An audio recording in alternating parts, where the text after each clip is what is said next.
Welcome back.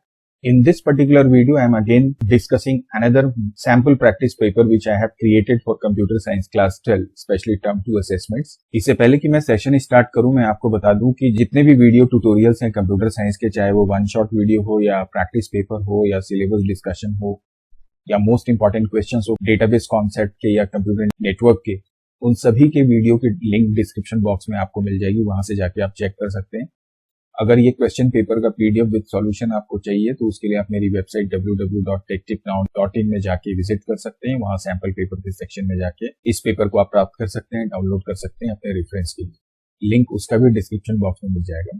Overall कहने का मतलब ये है कि आप मेरे इस वीडियो के डिस्क्रिप्शन को चेक करें, वहां पे सारे ही लिंक्स आपको मिल जाएंगे। एज पर योर कन्वीनियंस आप जो भी ओपन करना चाहे कर सकते हैं। तो चलिए इस पेपर को डिस्कस करना शुरू करते हैं। Now it is already clear to all of you that it is of 35 marks. Question paper 3 sections में डिवाइडेड है। सेक्शन ए 14 मार्क्स का है, 2 मार्क्स के क्वेश्चंस होंगे, टोटल 7 क्वेश्चंस होंगे। सेक्शन बी जो है 3 मार्क्स के 3 क्वेश्चंस होंगे, 9 मार्क्स के। और सेक्शन सी जो है वो 4 मार्क्स के 3 क्वेश्चन को कंटेन करेगा, मतलब ये 12 मार्क्स का होगा। ओवरऑल ऐसे 35 मार्क्स हो रहे हैं। बीच बीच में कहीं पे चॉइसेस भी आपको मिल सकती है किसी किसी क्वेश्चंस में। सो मैं सीधे अपने क्वेश्चन नंबर 1 पे आ जाता हूँ। First question is asking that list any 2 type of applications of stack. We all know that कि स्टैक जो होता है it's a kind of data structure जहां पे आप डेटा को मैनेज कर सकते हैं। नाउ डेटा को मैनेज करने के लिए स्टैक की जरूरत क्या है in comparison of other data structures like Q की हम बात करें या एरे की हम बात करें या नॉर्मल लिस्ट की बात करें, तो सिर्फ डिफरेंस ये रहता है कि स्टैक जो होता है it is basically follow the concept of last in first out. इसका मतलब ये होता है कि जिस डेटा को आपने सबसे लास्ट में डाला वही डेटा सबसे पहले डिलीट भी होता है या ट्रैवर्स में या डिस्प्ले में इस्तेमाल किया जाता है। नाउ इस कॉन्सेप्ट को यूज करके कंप्यूटर सिस्टम में बहुत सारे एप्लीकेशंस डेवलप किए जाते हैं, जिसमें आपने देखा होगा कि जो रीडू अंडू का ऑप्शन होता है किसी भी टेक्स्ट या इमेज एडिटर में, सो वहां पर वो इस स्टैक का कॉन्सेप्ट को फॉलो करता है। सिमिलरली जो आपके ऑपरेटिंग सिस्टम्स होते हैं या आपके जो कंपाइलर्स होते हैं वो प्रोग्राम का जो प्रीवियस स्टेट था उसको स्टोर करने के लिए भी हमारे स्टैक का इस्तेमाल करते हैं। ऑलराइट, तो जो मैंने इसका सॉल्यूशन रेडी किया हुआ है इस पीडीएफ में जो आपको मिल जाएगा, मैं एक बार उसको भी प्रेजेंट करता हूँ। So you can see this is the solution. मैंने यहाँ पर इन दोनों पॉइंट्स को यहाँ पे मेंशन कर दिया है, यू कैन फॉलो इट। तो मैं अपने अगले क्वेश्चन की ओर बढ़ता हूँ। The second question is asking that Reena is learning measuring capacity of communication media where she read about bandwidth and data transfer rate, but she is not able to understand the difference between them. Help her in understanding both the terms. Basically ये question बोल रहा है कि bandwidth और data transfer rate में क्या difference है, exactly दोनों के पर्पस क्या होता है। वेल अगर आप बैंडविड्थ की बात करें तो जो डेटा ट्रांसमिट होता है between one point and second point, और यू कैन से सेंडर है रिसीवर, तो इस डेटा का जो फ्रीक्वेंसी बैंड होता है that is actually measured by the bandwidth. मतलब हाईएस्ट फ्रीक्वेंसी क्या है और लोवेस्ट फ्रीक्वेंसी क्या है, उन दोनों के बीच का डिफरेंस जो होता है वो बैंडविड्थ मेजर करता है। इसे मेजर करने के लिए हर्ट्ज यूनिट का इस्तेमाल किया जाता है, जबकि डेटा ट्रांसफर रेट क्या होता है कि इसी सेंडर और रिसीवर के बीच में जो डेटा ट्रांसफर हो रहा है एक सेकंड में कितने बिट को ट्रांसफर कर रहा है, means it's more about the speed actually. So that is called actually what your data transfer rate, और इसको मेजर करने के लिए हम लोग बिट पर सेकेंड यूनिट का इस्तेमाल करते हैं। मैं इसका भी आंसर आपको प्रेजेंट कर देता हूँ। So you can see here I have written answer like bandwidth is the range of frequency available for transmission of data through that channel and it is measured in form of hertz, where a data transfer rate is number of bits transmitted between source and destination in 1 second, and as I said it is measured in bits per second, right? Let's move to the next question. Now the third question is saying that identify this device and state the purpose of it. You have to identify this, so you all know that it is basically RJ45 jack. Now it's a network device जो कि आपके Ethernet cable को, you can see this blue is what Ethernet cable, उसको connect करने के लिए ये socket का इस्तेमाल किया जाता है। आपके कंप्यूटर सिस्टम में अगर आप अपने इन द सेंस अपने कंप्यूटर सिस्टम को अगर लैन केबल के थ्रू कनेक्ट करना चाहते हैं तो आपके सीपीयू के पीछे में इस RJ45 सॉकेट की सुविधा दी हुई होती है, जहां पर इस जैक को हम क्या करते हैं, इंसर्ट करते हैं या प्लग इन करते हैं, और ये हमारा सिस्टम जो है लैन से कनेक्ट हो जाता है। ये बेसिकली एक प्लास्टिक का बॉक्स होता है जिसमें 8 पिन्स होती हैं, मीन्स ये 8 पिन कनेक्टर होता है, क्योंकि आपका जो ईथरनेट केबल होती है उसमें total 4 pair of small thin wires होती हैं, मींस टोटल 8 डिफरेंट वायर्स होती है, तो उसके अकॉर्डिंग ये RJ45 में 8 पिन की व्यवस्था होती है। So this what the answer, इसका रिटर्न फॉर्म में आपको सॉल्यूशन में आंसर मिल जाएगा।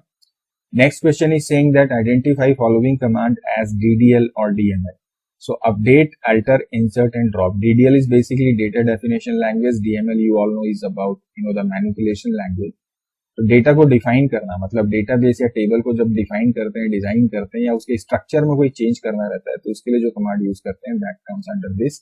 एंड डेटा मैनिपुलेशन का मतलब होता है कि टेबल आपने डिजाइन कर दिया, उसमें जो भी डेटा आपको मैनेज करना है, चाहे स्टोर करना है, डिलीट करना है, अपडेट करना है, सर्च करना है, वो सब आपके डीएमएल में आता है. सो बेस्ड ऑन दैट आपका अपडेट और इंसर्ट ये दोनों आपके डीएमएल में आएंगे, जबकि ऑल्टर और आपका ड्रॉप ये दोनों किस में आ जाते हैं आपके डीडीएल में.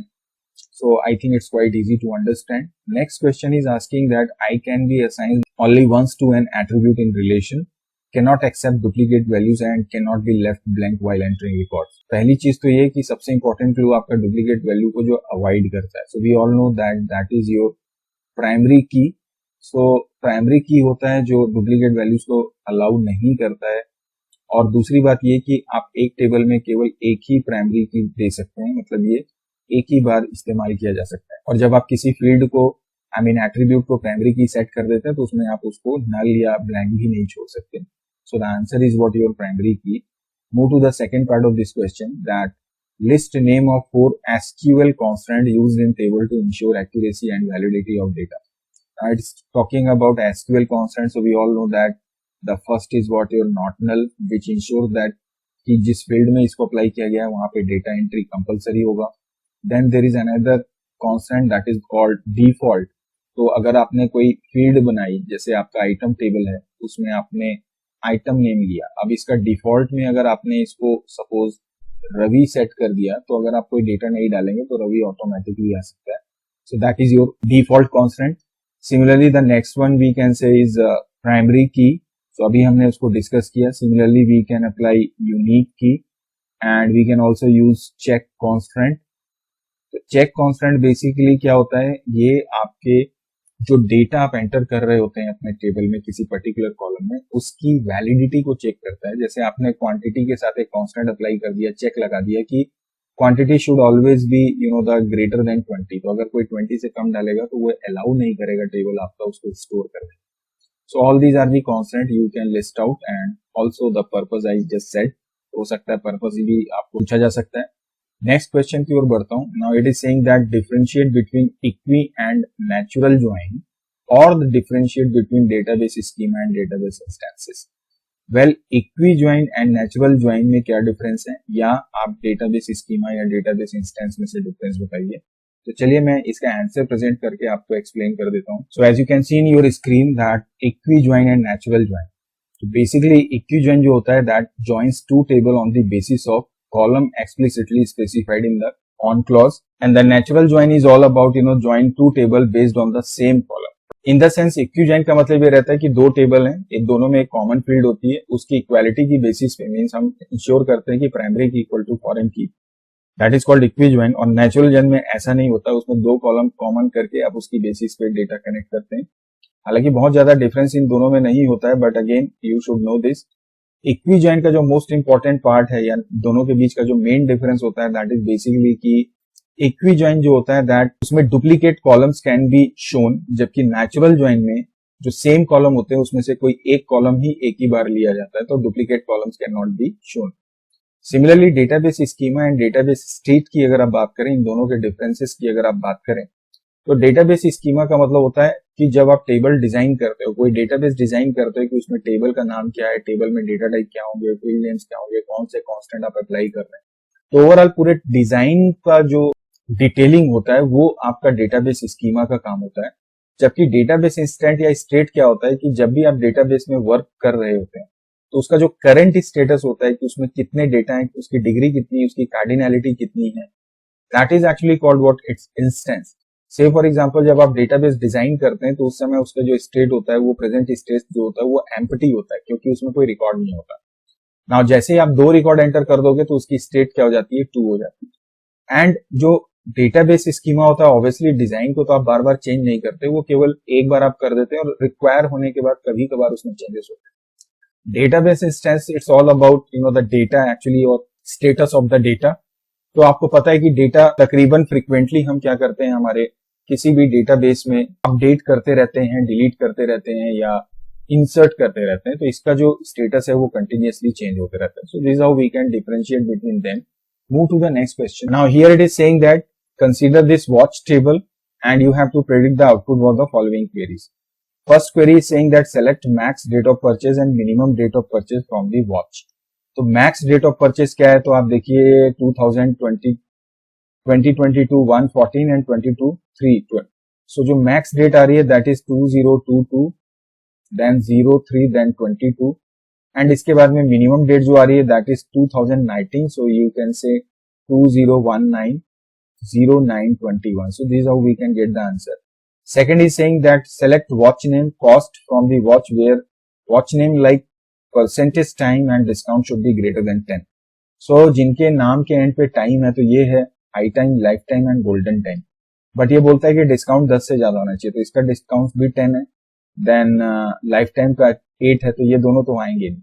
बचा हमारा गोल्डन टाइम 12. तो इसका आंसर जो आएगा this will be your golden time then space देके its cost that is your 1500. So this is how we can get answer of this. Let's move to the next question. Now here it is saying that Chunnu has created this table again. Now यहाँ पे ये product table बना हुआ है, इसकी basis पे हमें query बनानी है इन questions के लिए. पहला क्वेश्चन बोलता है कि display product name and quantity. तो पहले तो हमने ले लिया select product name is what your P name, comma लगा के आपने डाल दिया quantity, टेबल का नाम दिया आपने product एंड इसके बाद में बोलता है कि जो कैटेगरी NW या O को बिलोंग करते हैं. सो इसका मतलब आप लिख दोगे वेयर. नाउ इसके बाद कैटेगरी. अब ये मल्टीपल टेक्स्ट कंपैरिजन है because these are text values, तो आप यहाँ पे ऑपरेटर लगाएंगे इन, जिसके बाद इसके ब्रैकेट में सिंगल कोटेशन में इसे इस तरह से NW और O को लिख के कॉमा से सेपरेट करते हुए इसे लिख देंगे. लास्ट में आपका ये सेमीकोलन आ जाएगा. क्वेरी को एग्जीक्यूट कर दीजिए, आपका आंसर आपको मिल जाएगा. The next is saying that update price of all stock. It's quite important to know that आपको प्राइस जो है वो 800 करना है उनका जिनका प्राइस क्या है मिसिंग है, मतलब जो नल है उनको 800 रुपए से चेंज करना है. तो इसके लिए जब आप क्वेरी लिखेंगे तो it should be like update. मैंने टेबल का नाम दिया प्रोडक्ट, देन मैंने लिखा सेट करिए. क्या सेट करिए आप अपनी प्राइस को कितने से, 800 रुपए से, लेकिन उनका ही प्राइस चेंज होना चाहिए जिनकी प्राइस क्या है इज व्हाट योर नल है. राइट. इस क्वेरी को एग्जीक्यूट कर दीजिए, आपका आंसर मिल जाएगा. मैं आंसर थोड़ा और फॉर्मली आपको प्रेजेंट कर देता हूं. So here you all can see I have written this query. So I would suggest कि आप इसे एक बार चेक कर लें. मैं नेक्स्ट क्वेश्चन की ओर बढ़ता हूं. Now we are in section B.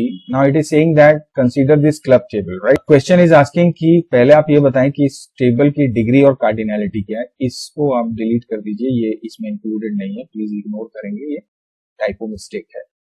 Now degree क्या है, डिग्री मतलब टोटल नंबर ऑफ कॉलम्स. तो देयर आर 5 कॉलम्स, 5 डिग्री है. कार्डिनैलिटी कितनी है, तो 1 2 3 4 5 6. So cardinality हो गई हमारी 6. The next is saying write SQL code to insert this data. Table में डाटा इंसर्ट करना है तो what we write actually, we write insert, then we take into the name of table that is my club, then we take this values. फिर bracket में sequence देते हैं. M code M7 है क्योंकि ये कैरेक्टर है इसलिए single quotation. M name is what your saba, so मैंने ये डाल दिया. Age is 23, fees is what 18,000, then type should be yearly. सो आप इसको ऐसे लिख दीजिए सिंगल कोटेशन में, सेमीकोलन डालिए, एग्जीक्यूट कर दीजिए, इंसर्ट हो जाएगा. Write SQL statement to delete record of type monthly. Write SQL statement to delete record. तो डिलीट रिकॉर्ड मतलब डिलीट. फ्रॉम आप लिखोगे टेबल का नाम that is again my club and condition is being where. And इसके बाद बोल रहा है कि मंथली होना चाहिए, मतलब टाइप जो है चूंकि एक ही है इसलिए डायरेक्टली आप लिख सकते हो क्या, what type equal to monthly, semicolon डाल दीजिए. इस क्वेरी को एग्जीक्यूट कर दीजिए, आंसर हो जाएगा. मतलब ये मंथली से रिलेटेड जो रिकॉर्ड्स है वो डिलीट हो जाएगा. ऑलराइट. आंसर शीट में ये भी आपका मेंशन है. अगले क्वेश्चन की ओर बढ़ता हूं. Here it is asking that a transport company uses machine to sell tickets. The daily sales information are recorded. The structure of daily sales will be like this.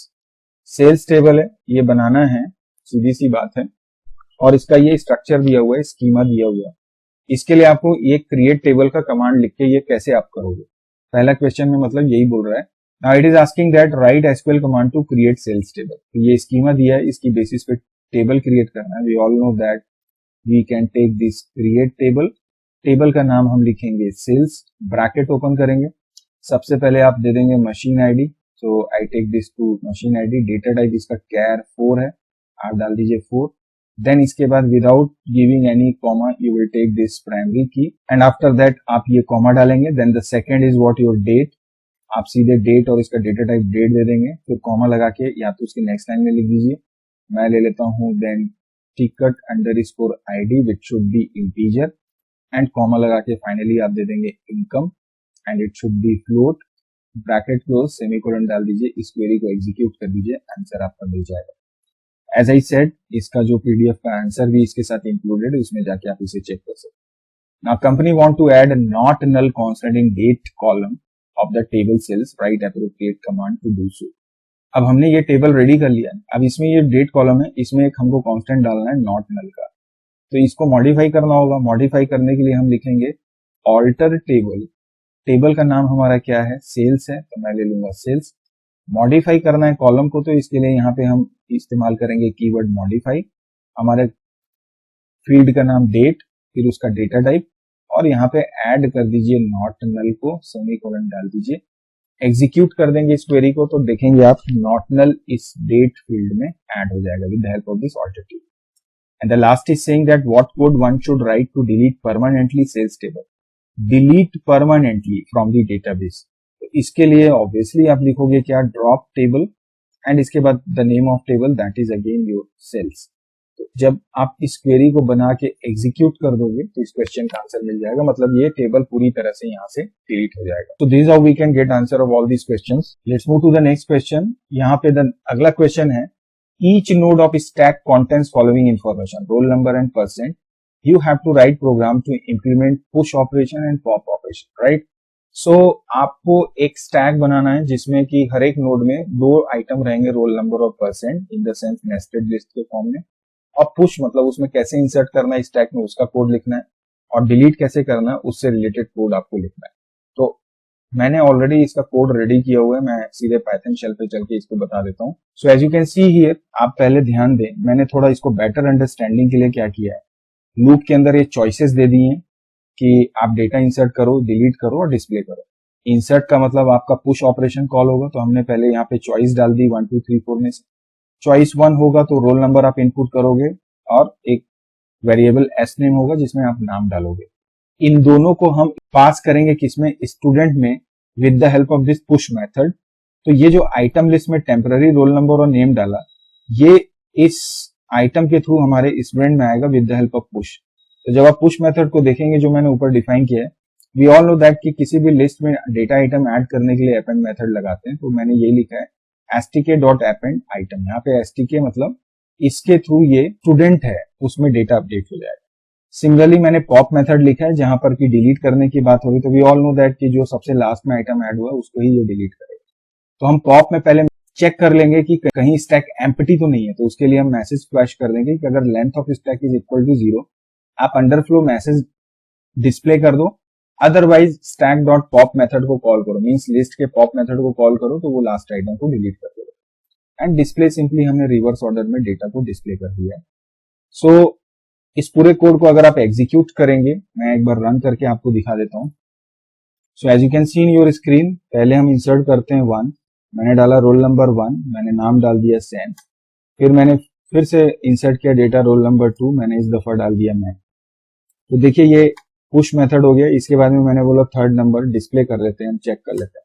तो ये वैल्यूज आ रही हैं, एंटर प्रेस किया मैंने, फिर से ये options आ गए। अब मैंने यहाँ पे बोला कि डिलीट करना है, तो 2 नंबर को प्रेस किया। अब देखिए डिलीट हो गया लास्ट रिकॉर्ड। आप फिर से 3 को प्रेस करेंगे, यू ऑल कैन नोटिस कि हमारा इस तरह से, मैं थोड़ा स्क्रीन को ऊपर कर देता हूँ या फुल स्क्रीन कर देता हूँ, then you all can see कि केवल एक ही रिकॉर्ड यहाँ पे दिख रहा है। प्रेस एंटर एंड उसके बाद 4th एग्जिट करके मैं बाहर आ जाता हूँ। तो ये बाहर आ गया। सो अब ये जो कोड है ये मैंने आपके आंसर शीट में डाला हुआ है। So now you can see in your screen, this is the question जो अभी हमने डिस्कस किया स्टैक का, और ये इसका कोड मैंने यहाँ पे लिखा हुआ है, आप इसको यहाँ से फॉलो कर सकते हैं। मैं अगले क्वेश्चन की ओर बढ़ता हूँ। It is saying that right 2 advantages and 2 disadvantages of tree topology. तो ट्री का एडवांटेज ये होता है कि इसका जो कम्युनिकेशन स्पीड होती है वो बहुत फास्ट होती है और ये सिक्योर्ड होता है। डिसएडवांटेज की अगर हम बात करें तो ये काफी कॉम्प्लेक्स होता है और इसका जो इंस्टॉलेशन और मेंटेनेंस है वो टफ होता है। इसके बाद में जो अगला क्वेश्चन है that is define following terms, that is circuit switching and web server. Circuit switching basically क्या होता है, it's all about the communication medium. इसमें क्या होता है, सेंडर और रिसीवर के बीच में किस तरह से आपका डेटा ट्रांसफर हो रहा है। तो सेंडर एंड रिसीवर के बीच में एक डेडिकेटेड पाथ डिसाइड होता है। सेंडर से जो डेटा होता है वो पैकेट्स में कन्वर्ट होते हैं और उस डेडिकेटेड पाथ को फॉलो करते हुए सीधे अपने रिसीवर के पास पहुंचते हैं। Web server we all know is the place जहां पर आपका जो वेबसाइट आप डेवलप करते हैं उसका पूरा कंटेंट, उसका पूरा डेटा को आप अपलोड करते हैं, जहां से फिर आपकी वेबसाइट क्या होती है, लाइव होती है। चलिए इनके आंसर मैं आपको फॉर्मली प्रेजेंट कर देता हूं। So here you can see the advantages and disadvantages of tree topology. It is secure, data transfer rate is high. Disadvantage, it is complex and difficult installation and maintenance. When it comes to circuit switching, in circuit switching, before a communication starts, a dedicated path is basically identified between the sender and receiver. And this path is actually connected sequence of link between network nodes. All packets follow the same path established during the connection. So as I said, sender और receiver के बीच में एक single path decide हो जाता है और उस पे ही फिर वो डेटा ट्रेवल होता है। Web server, as I said, used to store and deliver the content of a website to the client, such as browser. तो एक बार वेब सर्वर में आपका वेबसाइट अपलोड हो गया, मतलब फिर अक्रॉस द वर्ल्ड कहीं से भी उसको देखा जा सकता है वेब ब्राउजर के through. So these are the differences. Move to the next one. How simplex communication is different from duplex? Well, simplex communication का मतलब होता है वन वे कम्युनिकेशन या यूनिडायरेक्शन कम्युनिकेशन। डुप्लेक्स का मतलब होता है बाई डायरेक्शनल। नाउ सिंप्लेक्स में क्या होगा, अगर सेंडर ने डेटा भेजा रिसीवर को तो वो सिर्फ भेज सकता है, रिसीव नहीं कर सकता, राइट। लेकिन यहाँ पे डुप्लेक्स में क्या होगा, सेंडर ने भेजा आपके डेटा रिसीवर को, तो भेज रहा है तो उस दौरान वो रिसीव भी कर सकता है किसी भी जगह से। यहाँ पर कहीं और से डेटा रिसीव करने की बात आएगी तो ये एक्सेप्ट नहीं करेगा। तो this is actually two way communication जहां पे सेंडर रिसीव और सेंड दोनों एक साथ कर सकता है एक ही टाइम पे, जबकि simplex communication one way communication होता है जिसमें एक बार डेटा सेंड होगा तब तक, जब तक वो प्रोसेस कंप्लीट नहीं होगा वो रिसीव करना शुरू नहीं करेगा। मतलब एक टाइम पे या तो रिसीव करेगा या एक टाइम पे सेंड करेगा। इसका भी फॉर्मल आंसर आपके आंसर शीट में आपको मिल जाएगा। मैं सीधे अगले क्वेश्चन की ओर बढ़ता हूँ। Now this question is again kind of case study based question. दो टेबल्स हैं, इनकी बेसिस पे आपको इनके लिए क्वेरीज लिखनी। The first is saying that the display employee name, sales and corresponding job title who achieved sales between 1200 to 1400, right? जो ध्यान देने वाली बात है, एम्प्लॉई नेम है, सेल्स है और उसका रिलेटेड जॉब टाइटल की जो इस जॉब टेबल में, राइट। सो इसका मतलब ये जॉब आईडी और ये जॉब आईडी दोनों आपस में कनेक्टेड है। This is your primary key and this is what your foreign key. So master table या मेन टेबल आपका जॉब हो गया, एम्प्लॉई आईडी सेकेंडरी टेबल हो गया। Now what we have to write is कि आप सबसे पहले लिखेंगे सेलेक्ट, आपको एम्प्लॉई नेम चाहिए तो ई नेम होगा, कॉमा लगा के आप बोलेंगे सेल्स, और चूंकि टाइटल भी डिस्प्ले करना है तो टाइटल मतलब ये वाले की मैं बात कर रहा हूँ।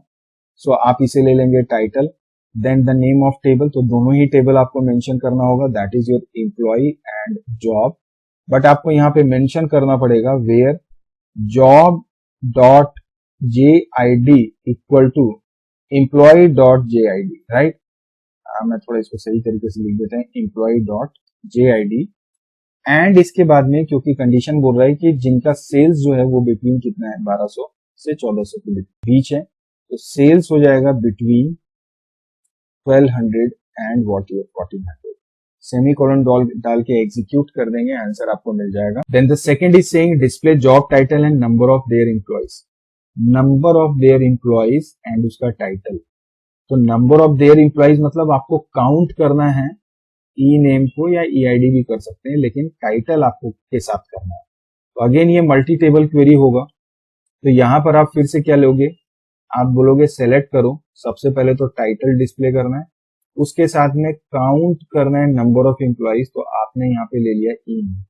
दोनों टेबल का नाम दोगे, पहला तो आपका एम्प्लॉय होगा, दूसरा आपका जॉब हो जाएगा, और आपको मेंशन करना पड़ेगा कि again where job dot JID equal to, मैं लिख देता हूं इन शॉर्ट, मैं EMP लिख रहा हूं यहाँ पे, you please consider it as employee dot JID, right. And इसके बाद में बोलता है कि आपको इसकी ग्रुपिंग करनी है किसकी बेसिस पे, टाइटल की बेसिस पे। और जब आप इसको रन करोगे सो यू विल सी कि 101 क्या है, प्रेसिडेंट है। तो ये कुछ आंसर इस तरह से देगा, आपका ये दिखाएगा प्रेसिडेंट, और प्रेसिडेंट मतलब 101 एक ही बार आया तो एक बार लेगा। फिर 102 दो बार आया, मतलब 102 का मतलब ये डायरेक्टर है, तो यहाँ पे आ जाएगा डायरेक्टर और इसका आंसर आ जाएगा 2। एंड सिमिलरली बाकी टाइटल्स के लिए। तो आई होप आपको ये समझ में आ रहा होगा answer. Next is saying that write SQL command to change the job ID to 104 of the employee ID E4। अब ये अपडेट करने की बात कर रहे हैं, तो अगर आपको अपडेट करना है तो आप क्या लिखते हैं, अपडेट, देन किस टेबल को अपडेट करना है, तो ऑब्वियसली मेरे एम्प्लॉय टेबल को अपडेट करना है। लेकिन यहाँ पे बोल रहा है कि सेट करो, क्या सेट करो, कि जो जॉब आईडी है, मैंने यहाँ पे आई एम सॉरी ये JID लिख दिया है सबको, it should B actually job ID, तो प्लीज आप इसे करेक्ट कर लें। सो मैंने बोला कि जॉब आईडी इक्वल टू आप कर दो 104, लेकिन कंडीशन ये है कि where that employee ID, it should be, मैं यहाँ पे लिख देता हूँ EID equal to your E4, right. And इसके बाद सेमीकोलन डाल के आप इसे एग्जीक्यूट कर देंगे, आंसर आपको मिल जाएगा। Now the next is saying display name of employees whose sale is lowest. जिसका सेल लोवेस्ट है मतलब आप सीधे सीधे कर देंगे सेलेक्ट, बिकॉज ये नेम डिस्प्ले करने की बात कर रहा है। So obviously we'll have to take this employee name, comma लगा के आपको मिनिमम सेल फाइंड करनी, तो मिनिमम का आप सेल्स कर दीजिए, then the name of table that is from, semicolon डाल देंगे, एग्जीक्यूट कर देंगे, आपका आंसर आपको मिल जाएगा। मैं फॉर्मली इसके आंसर्स प्रेजेंट कर देता हूँ। So you all can see here are the answers जो मैंने अभी डिस्कस किया है। आप प्लीज उसे यहाँ इससे चेक कर सकते हैं, मैच कर सकते हैं। कोई एरर आने पे आप प्लीज मुझे कमेंट कर सकते हैं। मैं अगले क्वेश्चन की ओर बढ़ता हूँ। So now we are in the final question, again computer network case study. यहाँ पर ये बोल रहा है कि ये 4 ब्लॉक्स बने हुए हैं, इनके बीच का ये यहाँ पर डिस्टेंस दिया हुआ है और साथ ही साथ नंबर ऑफ कंप्यूटर्स दिए हुए। बोलता है केबल लेआउट क्या होगा, तो भाई बिजनेस से लॉ के बीच का डिस्टेंस कितना है, 40। बिजनेस से टेक्नोलॉजी के बीच का डिस्टेंस कितना है, 30। उसके बाद में टेक्नोलॉजी से HR का डिफरेंस कितना है, 15 मीटर। तो देख लीजिए इससे बेस्ट कोई पॉइंट हो ही नहीं सकता। तो ये जो केबल लेआउट होगा जो मैंने आपको यहाँ पे बना के दिखाया यही होगा। It's linear topology, you can say kind of bus topology, right. यही यहाँ पे फॉलो होगा। So this is what your cable layout. Most suitable place to house the server, तो सर्वर सबसे ज्यादा कहाँ है, आपके HR में। तो आंसर आ जाएगा HR में प्लेस कर देंगे। Which device should be placed or installed in each of these blocks to efficiently connect all the computers? तो ये जितने भी ब्लॉक्स हैं यहाँ पे सब में हम क्या लगाएंगे, तो ऑब्वियसली हम डाल देंगे स्विच। आपके पास हब की भी चॉइस हो सकती है, तो भाई हम हब क्यों लेंगे जब स्विच ज्यादा इंटेलिजेंट है। हालांकि आप हब भी लिखोगे तो आपको पूरे नंबर मिल जाएंगे, उसमें कोई दिक्कत नहीं, तो आप स्विच ही लिख दो, ठीक है। नेक्स्ट क्वेश्चन इज व्हाट, की organization is planning to link its sales counter situated in various part of the same city, which type of network out of LAN, MAN or WAN will be formed? अब ये पूरा का पूरा setup जो है आपको उसी सिटी में कहीं और से भी कनेक्ट करना है। सिटी की बात आ गई मतलब मेट्रोपॉलिटन एरिया नेटवर्क हो जाएगा। तो आप इसका आंसर कर देंगे क्या, metropolitan area network. So overall this is how we all can understand the answer of all these questions which I collected in form of this sample paper for your practice and reference। मैं उम्मीद करता हूं कि ये जितने भी questions मैंने अभी आपको दिए ये डेफिनेटली आपको हेल्प करेंगे आपके असेसमेंट के लिए, टर्म 2 के असेसमेंट के लिए। और इसके पहले भी मैंने मॉक टेस्ट 1 डाला हुआ है, वहां पे मैंने क्वेश्चन डाले हैं। एंड एज आई सेड मैंने ऑलरेडी डेटाबेस कॉन्सेप्ट के और कंप्यूटर नेटवर्क इन सब के मोस्ट इंपॉर्टेंट क्वेश्चंस भी अपने चैनल पे अपलोड किए हुए हैं कंप्यूटर साइंस के लिए। लिंक आपको डिस्क्रिप्शन बॉक्स में मिल जाएगा, आप प्लीज एक बार विजिट करें, डिस्क्रिप्शन को चेक करें, वहां से सारे वीडियोस को प्राप्त कर सकते हैं। इसी उम्मीद के साथ चलिए आज के सेशन को एंड करता हूँ। मिलेंगे नए सेशन में, नए चैप्टर, नए सॉल्यूशन, नए कॉन्सेप्ट के साथ में। Till then keep practicing, keep learning and do keep watching my channel. Thank you very much for watching this video and all the very best to all of you. Bye bye, take care.